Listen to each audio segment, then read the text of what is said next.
Good morning, everyone! So, hello po sa ating lahat na nandito sa aking webinar and thank you for joining me tonight. So, nandito tayo para sa isang makabuluhang webinar.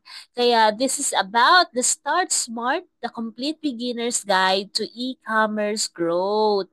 So, hayan, magpapakilala muna ako sa inyo. Of course, I am your coach, Coach Joy ng Social Media Empire Academy and ng Technoworld Creators. Kaya naman, excited na ako para maturuan ko kayo kung paano simulan yung e-commerce journey ninyo. Alam ko naman na nandito kayo dahil gusto nyong malaman kung paano simulan ang e-commerce business or yung tinatawag natin na online business. Lalo na ngayon sa panahon ngayon, napaka-importante yung e-commerce business. Sige, simulan na natin kaagad. So what is e-commerce business? Of course, e-commerce business is a company or individual that buys and sells goods or services over the internet. Lalo na ngayon, marami ngayon ang bumibili gamit ang internet. Marami ngayon ang nagbe-business gamit ang internet. At lahat ng tao ngayon ay nasa internet na nakarely, di ba? E comes from electronic and commerce comes from buying and selling. Kaya yung e-commerce, pinagtugtong siya. Kaya e-commerce na ang tawag sa kanya. At ito na ngayon ang napapanahon sa panahong ito. Ito yung mga examples ng e-commerce business. So we have the product sales, service sales, subscription models, digital products, at drop shipping stores. Kaya iisa-isahin natin yan. Simulan natin sa product sales. What is product sales? So, this is an online store selling clothes, gadgets, or handmade crafts. Example ng product sales ay yung Shopify, Beauty MNL, Plains and Prints, Amazon, Sunny's Studios, the Etsy, Plains and Prints. Ibig sabihin, itong product sales ang binibenta dito yung mga gamit o yung mga produkto na talaga na nabibili natin. Ang advantage dito, this is high potential for profit and you can start small. You can create own brand at meron kang passive income potential. Pero marami din tong disadvantages like inventory management. Siyempre, di ba napakadami ng products mo. Ang hirap nitong i-inventory. Of course, mataas ang capital cost nito. Kailangan mo ng milyon-milyon bago ka makapagsimula nito. At the same time, mataas ang operation cost kasi marami ngang dumadaan na products sa inyo. Kaya kailangan marami kang for operation cost. And of course, marami kang kakompetensya. At yung changing trends, pabago-bago kasi ng trends ng products. Kaya dapat hindi ka naluluma. Next naman, itong what is service sales or yung service sales na tinatawag natin. Uso to ngayon sa e-commerce. So, this is selling online courses, web design, services, or freelance work. Ito yung mga services na binibigay natin sa client. For example, yung mga nagbibigay ng service sales ay yung Fiverr, the Udemy, Lalamove, or Grab Express, yung Upwork, Akads PH, May Kuya, Konsulta MD. So, marami pang iba. Yan lang yung mga examples. Ang advantage nito, low yung startup cost, high profit margins, flexibility, customizable offers. So, isa-isay natin tong advantage. Of course, is low yung startup cost kasi anytime pwede kang magsimula, no? Basta meron kang client, you can use the social media platform para lang makakuha ka ng client, 'di ba? At mataas din yung margins niya, yung high profit margins niya. And of course, flexible kasi nakadepende sa sa'yo. At pwede kang mag-customize ng mga offers mo.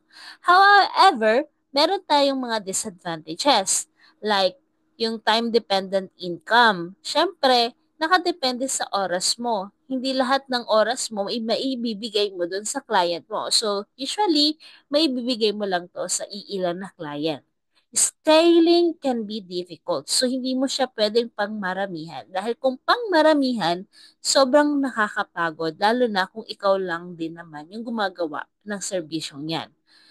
Client management challenges. So, madami din client management challenges, lalo na yung mga feedbacks, customer service, ganyan. So, yun din yung isa sa mga pinakamahirap dito sa service sales. At mataas din yung competition. Mabuti kung ikaw yung pinakamagaling pagdating sa service na yan. For example, sa mga digital, di ba, kapag ikaw ay magaling mag-video editing, ganyan. So, that is one of the examples of the service sales. At mahirap din siyang i-automate. Ganyan po yung disadvantages and the advantages of the service sales. Next, itong subscription models. Ito, maganda to. This is monthly box subscription. Ang example nito, like yung Beauty MNL's Multi Beauty Box, Netflix Philippines, Postpaids, the Internet, di ba? Yung nagbabayad tayo monthly subscription. So that is a monthly back subscriptions or the subscription models. Ang advantage nito, predictable, recurring income. Ibig sabihin, alam mo na nag-i-income ka every month, 'di ba? Kasi meron kang subscription models, higher customer lifetime value, at meron din siyang stronger customer loyalty. Alam mong babalik at babalik sa'yo yung client mo kasi nagbabayad siya ng subscription. Easier ang inventory and service planning nito. However, meron din siyang mga disadvantages. Like for example, customer cancellation. Every time na mag-cancel yung customer, of course, wala na yung kanyang subscription. At high initial setup effort. Of course, mataas yung capital expense dito kasi kailangan makasetup ka muna ng mga automations, etc. Lahat, pati yung kanyang payment methods para dito sa subscription models. At meron din siyang customer fatigue. Usually, nauubusan din tayo ng customer dito. At harder to acquire customers at marami din ang kakompetensya pagdating dito sa subscription models. Next naman natin ay what is digital products? Ayan, digital products. Isa sa pinakamabenta ngayon sa panahon na to. We are selling downloadable products. For example, yung mga e-books, templates, Bookshelf PH, Canva Philippines, yung mga music like the other, di ba yung mga music na mismo. Okay, yung advantage nito, of course, low production cost. Halos wala ka din namang gagastusin dito when it comes to production. Kasi digital siya. High profit margins. Mataas din naman yung profit niya. At instant delivery, madaling-madali siya i-deliver kasi automatically, once the client wants the digital product, pwede mo siyang i-share via email or kung anong mga platform, online platform na meron ka. And global reach, kahit saan, pwede mong ibenta ang digital products mo at wala ding inventory. Yan yung pinakamaganda sa digital products. And soon as ang Social Media Empire Academy, magre-release na din tayo ng digital products. Kaya abangan din pala yung aming mga trainings when it comes to digital products at para matulungan din naman kayo. Pero meron din itong mga disadvantages. For example, mataas din yung mga competition nito, tapos yung mga piracy and copying, ito palagi to nangyayari kasi syempre binebenta mo ng marangal tapos yung iba ika-copy or ika-copyright lang nila no at hindi mo napapansin na na-pirated na pala yung products mo. So, ganun yung mga risk. Technical skills needed. So, kailangan mo din ng mga technicality skills, lalo na yung sa pag-edit siguro dun sa mga graphics or sa mga video editing, etc. Ganyan. And no physical experience. Hindi mo siya kailangan bigyan ng yung mga physical. Anyways, I don't think kung masyadong disadvantage yun, but I think it's advantage din siya somehow. Anyway, so that is digital products. Kaya guys, soon, ilo-launch ko din yung mga digital products ng Social Media Empire. At the same time, yung mga trainings natin dito sa digital products sa Social Media Empire Academy. Kaya abangan.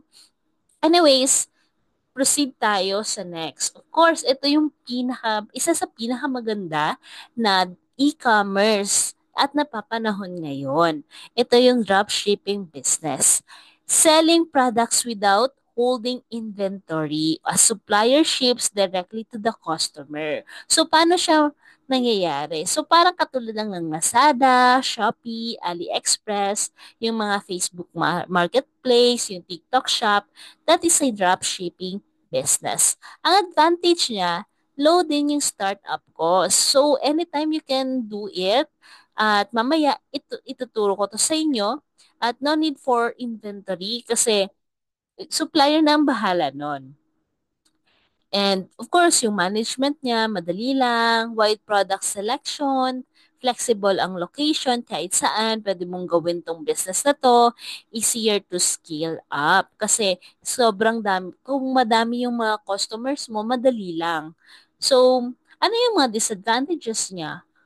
Lower profit margins. Usually, dahil dropshipping business, minsan konti lang din yung kinikita dito. Less control over product kasi hindi ka naman yung naghahawak ng product kundi yung si supplier ang naghahawak ng product. At quality and shipping naman, hindi rin naman ikaw ang naghahawak nito. Pero I think there's advantage pa rin naman doon regarding sa quality and pagdating sa quality and shipping. Sigurado naman mamaya ituturo ko sa inyo ano yung kung paano ginagawa tong dropshipping business. And of course, mataas din yung competition niya and meron ding mga inventory issues sometimes. Okay, so yan yung sa dropshipping business natin. So isa yan sa mga e-commerce business. And kung tatanungin nyo ako, what e-commerce you can recommend? Of course, dun sa among the all products or all services or all examples of the e-commerce business, of course, I can recommend the dropshipping business. Maganda to kasi yung advantage niya, low lang yung startup cost, no need for inventory management, wide product selection, flexible location, easier to scale up. And yung disadvantage, kayang-kaya siyang ayusin. Lower profit margins, less control over product, quality and shipping, yung mga high competition, 'di ba, yung inventory issues. So, i-discuss ko siya ngayon. So, mas magfo-focus ako dito sa dropshipping business tonight. Okay, sa susunod, i-discuss ko din sa inyo yung digital products. Yan yung mga susunod kong webinar. Okay, anyways, basta sa ngayon, I can recommend the dropshipping business. So, paano natin siya ginagawa? Okay. For example, this is our client. At si client, nag-order sa isang online platform. Okay? So, nag-order siya doon at pagka-click niya, of course, si supplier, magpo-fulfill siya ng product ng kanyang product papunta doon kay client. Pero before siya makapag-fulfill ng kanyang product, ay dadaan muna kay courier. Si courier na ang bahala kung paano pumunta kay client. So, yung courier natin, siya yung mga delivery boys. So, meron na tayong mga iba't ibang delivery. Like yung Lalamove, AliExpress, LBC, JNT. Yan yung mga usually ginagamit natin, di ba? Kumbaga, yun yung mga courier na available dito sa Philippines. Okay, so to start up dropshipping business, ituturo ko sa inyo yung step by step to start up the dropshipping business. So yung step 1 dito is to choose a niche. Step 2, find a reliable supplier. Step 3, choose where to sell. Step 4, set up your store. And step 5, price your products properly. Step 6, of course, you promote your store. And step 7, manage orders and customer service. Sige, let's proceed to step 1. Choose a niche. So, siguro some of you hindi pa alam kung ano yung ibig sabihin ng niche. This is a specific topic, market, or group of customers that you focus on when selling products or services. Isa sa mga natutunan ko sa business na to, hindi ka pwedeng magbenta ng lahat. Minsan na mahirap siyang magbenta sa lahat. So ngayon, ano yung niche mo sa pagdating sa e-commerce, 'di ba? O sa pagdating dito sa dropshipping business. So ano yung products na gusto mong ibenta? So you just need to pick a specific product category you want to focus. For example, yung mga pet accessories, beauty products, tech gadgets, hindi pwedeng sa isang store mo, nandun na lahat at hindi siya nakategorize. Kumbaga magulong-magulo siya. So parang isipin mo na lang na nagbebenta ka ng mga pampaganda tapos nandun siya sa mga gulay. Pero parang masyadong off, 'di ba? Parang masyadong kakaiba naman. Nandun siya sa mga gulay, tapos andun siya sa mga tapos yung mga beauty products, katabi ng mga gulay, mga beauty products, parang pangit tignan. Kaya you need to choose your niche, okay, for your store. Ang tip dito, choose products that are lightweight, non-breakable, and have high demand but low competition. Anyways, um, may mga products na pwede mong ibenta. So, pwede ko din siyang gawin sa susunod kong mga videos. Okay? And step 2, find a reliable supplier. Okay guys, importante to kasi pagdating sa dropshipping business, dapat meron ka ng suppliers. So, bigyan ko kayo ng idea. You can get sa dropify.ph, shoedrop.ph, print-on-demand sites like yung Merchiful PH. Ayan. Kung yan yung mga gusto ninyong mga products, 'di ba? Pwede ka makapili ng mga products. Kaya sila yung magagandang supplier talaga. Then meron din tayong international suppliers like the AliExpress with Oberlo or Deezer's app on Shopify, CJ Dropshipping. Ayan. Yung tip ko lang sa inyo, make sure the supplier has good reviews, fast shipping times to the Philippines, and clear return policies. So, yan yung mga suppliers. So, take note, hindi lahat ng suppliers matitino. Okay?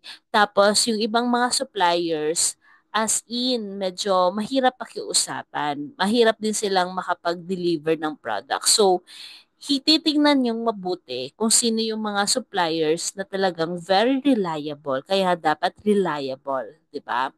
Ibig sabihin, mahaasahan. Okay? Next, step 3 is choose where to sell. Siyempre, nakakuha ka ng niche, nakakuha ka ng supplier, so saan ka ngayon magbebenta? Marami tayong marketplace options like yung Shopee, Lazada na napapanahon ngayon.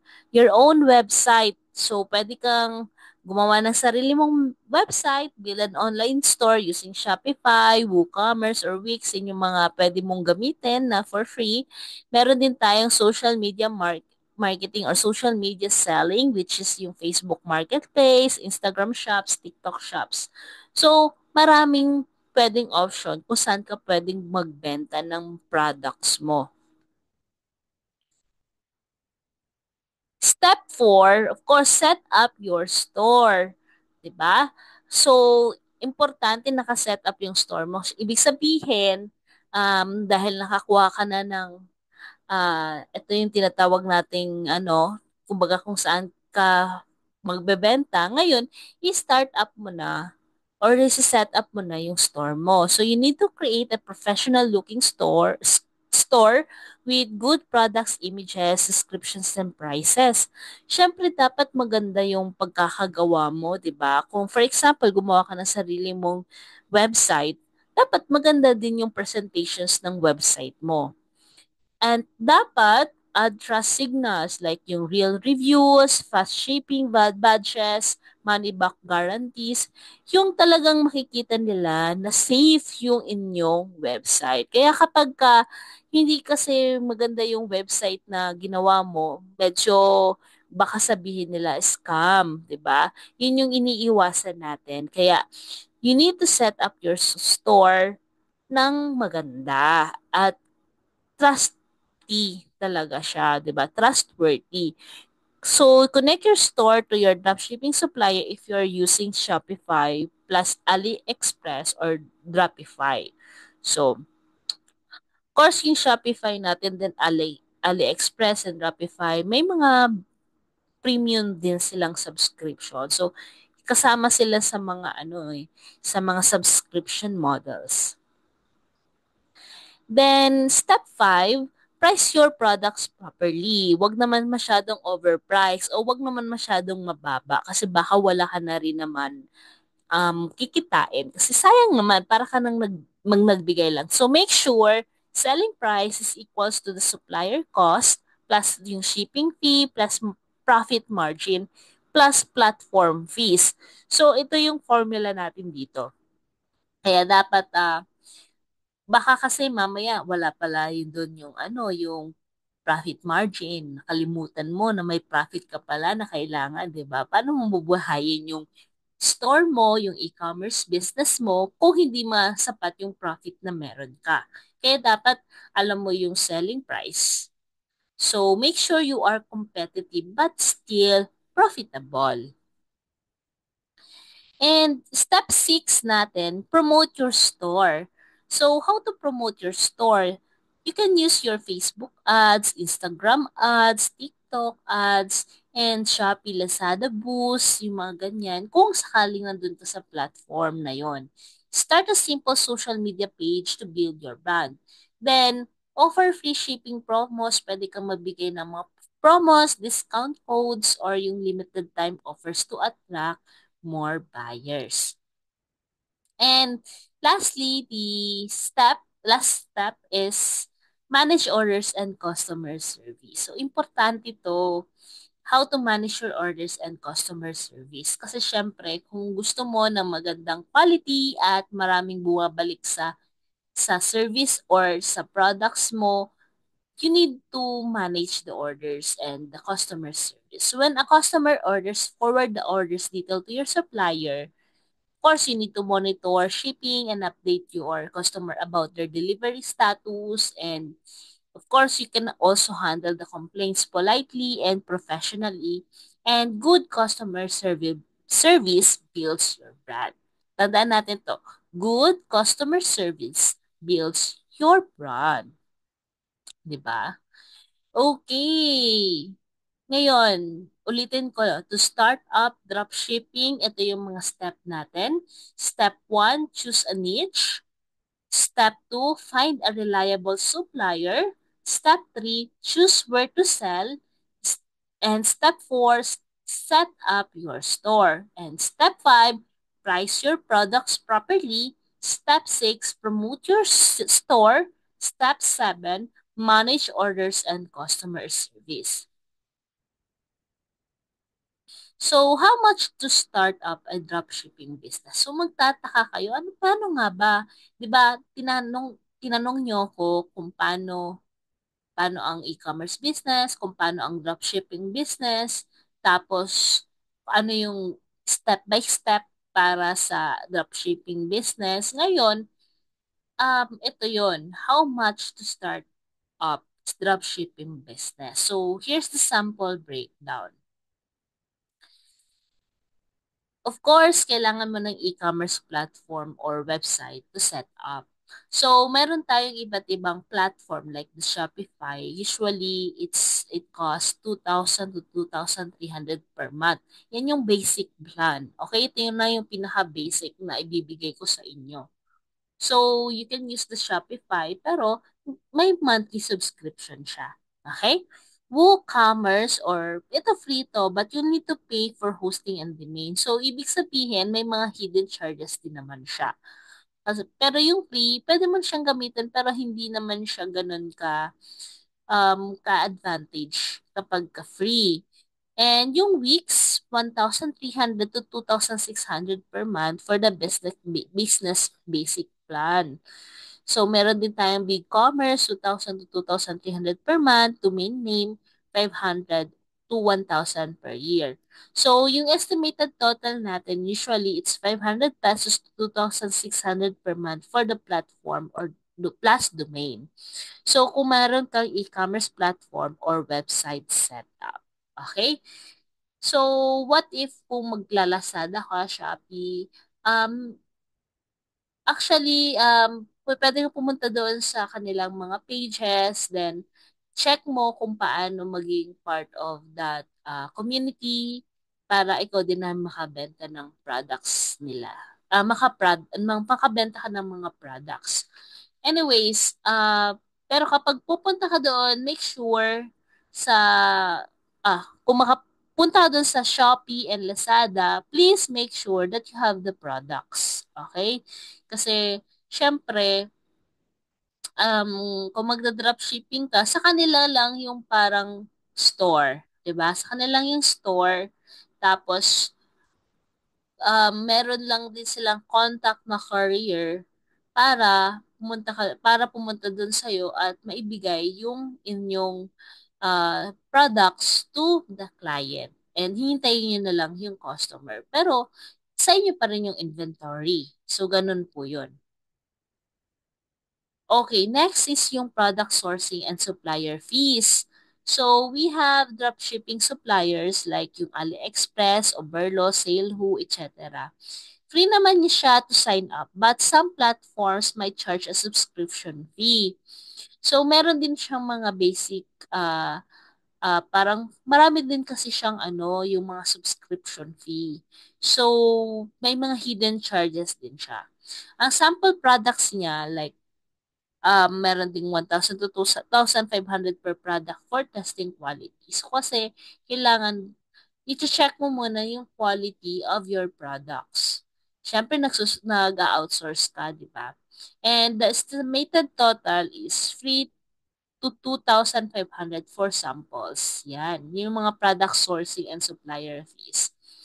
Tapos, syempre, dapat titignan mo talaga kung quality muna. And of course, yung marketing and advertising cost, importante po siya. Kasi paano ka makakapag-market? Anyways, pwede naman makalibre ka dito kung mag-organic marketing ka. However, hindi mo alam kung paano mo siya gagawin. Kailangan mo pa rin ng trainings. So, yung mga trainings na yan, syempre maglalaan ka din dyan ng budget para sa mga trainings.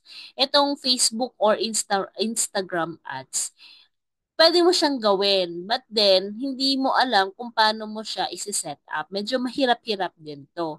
Kaya kailangan magte-training ka muna. Pati itong Google Ads, influencer marketing, yan, CEO tools. So usually it's 250 to 2,500 for Facebook or Instagram ads. Tapos Google Ads 250 to 2,500 per day. Influencer marketing, like pupunta ka sa mga influencer tapos sila na yung magiging kumbaga sila yung magiging platform mo to market the product. Uso din kasi ngayon 'yan. 2,500 to 10,000 per post. And SEO tools, meron tayong 500 to 1,500 per month for tools like yung SEMrush natin, yung Uber Suggest, or REPs, optional but useful for long-term growth. And yung estimated total niya, usually it's 5,000 to 25,000 per month, initially for ads and marketing efforts. And of course, meron tayong mga miscellaneous cost, like for example, yung graphic design for products, images, social media post, logos. So, may free naman pagdating sa Canva. Pero syempre, minsan hindi natin alam kung paano gamitin yung Canva. Anyways, ipopromote ko lang din, magkakaroon din po tayo ng mga Canva graphic design tutorials and masterclass for that. So, abangan. And then, by the way, ay tuturo ko din sa inyo yung mga comprehensive and the trainings. Okay, premium siya but then one time mo lang siyang babayaran at lifetime mo na siyang magagamit yung trainings na yon, 'di ba? With certificate pa siya. Magagamit mo siya sa portfolio later on. Okay, balik tayo dito. Okay, yung another miscellaneous cost na pwede mong paggastusan, of course, yung mga chatbot, yung mga customer support tools. Siyempre, sa mga inquiries, pati na rin yung mga problems, handling mga anything na about inquiry. So, kailangan may customer support tools ka. Usually, meron tayong 1,000 to 2,500 per month for premium features. So, estimated total niya is 0 to 2,500 per month. Okay ha, take note that is per month. So, ito yung mga total estimated cost to a drop shipping business. Take note, this is per month in Filipino, Philippine peso. Sorry na po. So, total estimated cost to start a drop shipping business per month to ha, in Philippine peso. So, ito yung pinaka-low estimate. Usually it's kind of 5,000 to 10,000 per month if you're operating on a budget and focusing on organic growth, yung free tools and small ads. But do not expect na magiging malaki yung kita mo dyan, no? Pero may kumikita pa rin naman sa mga ganyan. Nakakapagod nga lang. And itong higher estimate naman is 25,000 to 50,000 per month. Take note guys, cost pa lang to. Wala pa dito yung kita. Okay? So ang inaano ko dito is yung magiging capital and operation expense mo. Okay? So parang andito na yung operation expense nga na per month 25 to 50K if you're investing in ads, advanced tools, and other growth strategies. Okay? So, this is estimate ha. Estimate pa lang po yan. Wala pa yung ibang mga charges. So, kung tatanungin nyo ako, is there any platform to make drop shipping easier and cheaper? Of course, yes. So, andito ako to help you para sa drop shipping journey ninyo. Kaya nga nandito ako to share an information na pwedeng makatulong sa inyo. At yan yung Technoworld Creators. Ayan. So, pinopromote ko lang talaga yung isa sa pinakamagandang umuusbong na online business, which is the Technoworld Creators. So, ano yung Technoworld Creators? Okay, so they provide dropshipping system, training and development, and technology integration to empower entrepreneurs and businesses. So, mas ipapakita ko pa sa inyo kung ano yung Technoworld Creators. Kaya, wag nyo kong iiwanan dito sa aking webinar. Okay, so why TechnoWealth Creators? So let me tell you why TechnoWealth Creators. Kasi I am part of the TechnoWealth Creators and I'm happy that I am earning and nakakatulong sa akin ang TechnoWealth Creators. Okay, so isa-isahin natin. Kasi kanina you need to select the niche. Okay, TechnoWealth Creators. Niche is not a problem. Finding the right niche, no worries yan. TWC is here to guide you every step of the way. Okay, isa sa mga natutunan ko dito sa aking business sa Technoworld Creators, aalamin mo talaga kung ano yung niche mo at kung paano mo siya ibebenta. Nandun na lahat sa trainings nila.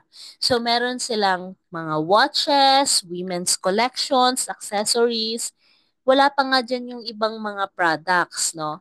At of course, meron din tayong mga health and wellness products. So, nandito yung category, health and wellness, healthy beverages, intimate care, bath and body, watches, bags, accessories, and etc. Kasi may darating pang mga products. So, yan yung kagandahan dito kay Technoworld Creator. So, meron kang pagpipilian ng mga products. And of course, Technoworld Creators may reliable supplier. So, relax. TWC has partnered with trusted suppliers to support our success. At syempre, yung mga suppliers na yan, mga bigatin din. Meron tayo yung kay Sante, siguro isa sa mga pinaka-familiar na barley products dito sa Philippines na galing sa New Zealand. Yan. So, huwag kayong mag-alala. Magkakaroon din ako ng mga vlogs or videos about kay Sante kasi talagang sobrang natulungan talaga ako nitong products na to. At isa to sa mga mabenta kong products na binebenta ko ngayon. Okay? So, tuturo ko yan sa inyo. Kaya, trusted na talagang supplier yan, si Sante. At meron din tayong mga Korean and Shingo products, mga Remax products, or mga watches. So, isa yan sa mga magagandang products dito kay Technoworld Creators. And of course, selling platform. With TWC's expert training, you learn how to sell with confidence and success. Totoo talaga yan. So maganda ang selling platform. Makakabenta ka talaga dito kay TWC. Sobrang dami kong natutunan talaga sa mga trainings like itong Sellers Masterclass. Meron pa nga kaming Distributor Masterclass or Builder Masterclass, mga bootcamp camps, systems trainings, at recorded siya at meron din live. Every week, hindi ka mawawala ng trainings. Kung gusto mong matuto, mag-attend ka lang ng trainings at meron pa sa yung magko-coach one-on-one, meron din sa yung magko-coach ng mga kung paano mo gagawin, kung paano ka mag-start up, kung paano talaga yung production, the system. Sobrang ganda talaga ng mga trainings nila. Kaya I suggest kung gusto mo talaga magkaroon ka ng ganitong online business, dapat meron talagang magti-training or a-attend ka talaga ng training. Okay? At the same time, pagdating sa store, everything's prepared. Your store is ready to go. Yun yung kagandahan kay Technoworld Creators because store is ready. Kasi meron siyang shops. Tapos nandun na yung mga products, yung mga costs, yung mga descriptions, nandun na rin. So, andun na lahat, pati yung mga websites. Kaya hindi na ako problema. At ang kagandahan dito, yung website na yun, talagang website mo siya. Kumbaga, nakapangalan talaga sa username mo, no? So, mas maiintindihan mo siya kapag naging part ka ng Technoworld Creators. And price is not a problem. No need to worry about pricing kasi TWC offers products at preset affordable rates. So, napaka-affordable. For example, itong mga products natin ng Boost Coffee, Fusion Coffee, Choco Barley. As you can see, that is 380 pesos. Well, take note, sa yung ibang products na katulad ng mga healthy products natin nandito sa nakikita ninyo, almost 500, usually by 600, mga ganyan. Pero sa atin, it's just 380, 340, 370. At nagagamit pa siya, hindi lang 10 times, minsan magiging 20 times. So, napakaganda at mura lang talaga siya. At very quality pa talaga. And of course, promotion is ready. So no need to stress. Marketing materials and pre-made videos are ready set up and ready for you. Napakaganda niya kasi hindi na ako magwo-worry or mag-hire pa ng mga graphic designer kasi meron na silang ready na mga materials para ipopost mo na lang at ida-download mo siya, ipopost mo na lang at meron pa siyang kasamang mga captions so hindi ka na mag-iisip ano kaya yung ika-caption mo, 'di ba? And of course, Technoworld creators, meron sa kanilang nagmamanage ng orders and customer service. Just sit back and relax. We manage your orders and provide excellent customer service for you. Yun yung kagandahan sa kanya. So, si Syra, yan, si Syra, siya yung ating parang isa sa mga customer service ng Technoworld creators. At siya din yung lahat ng inquiries or problems dumadaan talaga sa kanya. At hindi lang yon, meron ka pang mga coaches na kapag nahirapan ka, pwede ka talagang mag-ask. Ano po ba yung mga, paano ba gawin tong business na to? Ano bang sagot ko dito sa mga clients na ganito? So, may mga coaches or sponsors ka na tutulong sa'yo. And of course, ito yung magiging way of yung ating dropshipping. So, punta kay client, si client, going to TWC platform, pwede silang mag-order dyan. And hindi mo na kailangan kontakin si supplier kasi si TWC na ang bahala doon sa supplier. Kumbaga, ikaw, ang gagawin mo lang as a dropshipper, kay TWC platform ka lang. So, it means, actually, ang gagawin mo lang pala is to market, post lang ng product. Tapos, syempre, ang gagawin mo lang, humanap ka ng client. And then, ang gagawin mo lang din, ay bumili sila sa TWC platform mo or pwedeng ikaw na rin yung manually na maglagay ng mga orders ng client mo. Tapos, si supplier, bahala na siya mag-fulfill. Kumbaga, hindi ka na mag-worry kasi hindi ka na mag-stock ng products doon sa bahay ninyo at kumbaga kukunin yung products mo ng courier kasi hindi na kasi wala kang products na hahawakan dito kay TWC. Kasi bahala na si supplier niyan. Okay? And then, going to courier, si courier, siya nang babahala sa supplier, sila ang magko-contact niyan. Tapos, si courier papunta na kay client, ganyan. So, ang hihintayin mo na lang talaga ay maibalik sa'yo yung commission mo sa TWC. Okay? Tapos, i-withdraw mo na lang. So, siguro magtatanong kayo, how much the capital? How much is the capital? So, before I discuss the capital, I'll discuss first the benefits that will you get in Technoworld Creators. First is yung e-commerce training series. Isa to sa pinakamagandang support ng ng TWC. So, learn the ropes of e-commerce from product selection up to product selling with our e-commerce training course. Value niya is 25,000 pesos. Ganyan po yung worth ng e-commerce training series nila. Kasi talagang ang daming trainings, hindi ka mawawalan. At nandun na yung step-by-step guide. At marami akong natutunan when it comes to dropshipping business because of Technoworld creators. And isa pa, meron silang 3-day bootcamp, e-commerce bootcamp. Ang ganda nito kasi live mong mapapanood yung mga coaches. Meron ding recording para doon sa mga hindi makakapag-attend. Pero at least parang hindi naman face to face.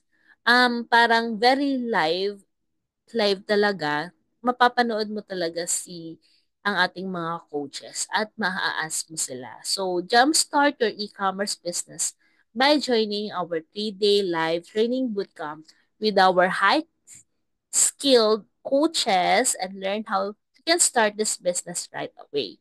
Take note itong mga coaches natin, they are already earning millions in this kind of business. So, ang value nito is around mga 5,000 pesos. And e-commerce website, meron na kang e-commerce website na ibibigay sa'yo. 'Di ba? So, get your own professionally made e-commerce website without the fuss of setting it up. So, around mga 50,000. So, kung magpapagawa ka ng e-commerce, talagang mahal.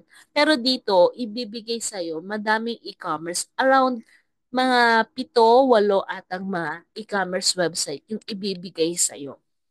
So, malalaman mo yan kapag ka naging part ka ng Technoworld Creators. And meron din siyang e-commerce chatbot template. So, itong kagandahan dito sa e-commerce natin dito sa Technoworld Creators kasi may chatbot siya, automated. Kahit busy ka, alam mong merong kakausap sa mga inquiries ng client mo. So, automate your customer response with our free e-commerce chatbot template so you won't have to miss that sale. Kasi, pahala na si chatbot mag-close ng sales. Kailangan mo lang i-set up yung inyong mga automated tools. Pero huwag kang mag-alala kasi may step-by-step guide kung paano gagawin yung chatbot kung paano siya i-install. Kasi meron na siyang chatbot template. Kailangan mo na lang i-install. Mga few steps na lang siya. Mahal din siya ha, around 25,000 pesos worth siya. Kasi talagang mahal magpa-setup ng chatbot. At itong marketing materials, kung mag-hire ka ng someone para mag-graphics ng materials mo, around 20,000 din siya. Kaya ready-made marketing materials worth 20,000 are already prepared for you, for us, just upload and start promoting. So, yun kagandaan. Kumbaga, ipopromote mo na lang talaga siya. And, of course, eto, syempre, may commission ka. At ang gagandahan dito, 20% commission. Unlike sa iba, kapag ka nag-affiliate marketing ka, usually mga 1%, 2%, 3%, sobrang baba talaga. Pero ito, 20% commission, napakaganda niya na. And we can enjoy a 20% commission for each successful sale. Malaki na siya. So, kung tatanungin nyo ko, ito yung mga total value worth of this business. So, around 125,000 pesos po. Ganyan po kamahal din talaga to set up your dropshipping business. Okay? So, pero ito, na sinasabi natin na total value na 125,000 pesos, hindi yan babayaran mo. Hindi po siya babayaran, guys. Kasi, ang babayaran lang kapag naging part ka ng Technowork Creators ay just 999. So, hindi ka nagkakamali sa nakikita mo. 999. Ibig sabihin, yung total value na worth na 125,000 pesos, 999 lang. Siguro may magtatanong, is this monthly?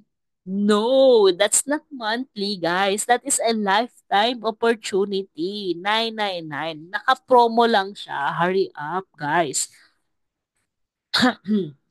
So, register now. So, how to register? Click the link na nandyan sa aking comment section or dyan sa may naka-caption sa taas. At tuturuan ko kayo kung paano gawin ang business na to. I will be one of your coaches. And sa 999, sulit na talaga at magkakaroon ka talaga ng lifetime opportunity na online business. So guys, hurry up. Sayang ang opportunity. This is just a 999. Lifetime mo na siya. Take note guys ha, naka-promo pa lang, naka-promo kasi kami. So, itong promo na to, limited offer lang. Okay, this is limited offer. So, pag nakikita mo pa yung video na to, at nakapanood ka at natapos mo siya, isa ka sa mga mapapalad na pwedeng makakuha ng offer na to. Hanggat hindi ko pa to ini-erase na video na to, it means ang ating cost ng ating ng business na to still 999. O kaya ang magsasabi naman ako kapag close na, 'di ba? So kapag nakita mo to na 999 pa rin tapos pumunta ka sa akin, nag-message ka, tapos tumaas na sayang, sayang na sayang, huli ka na. 'Di ba? Kaya, guys, this is just a limited offer. Hurry up and register now. And please do not forget to like and subscribe this video. Sana makatulong sa inyo tong video na to. And soonest ay meron pa kaming mga ibibigay sa inyo na mga promos at mga trainings, free trainings. So, abangan. So, this is just part of my first ever webinar when it comes to e-commerce business. So, God bless, guys. Thank you. And of course, see ya. See ya to my next vlog.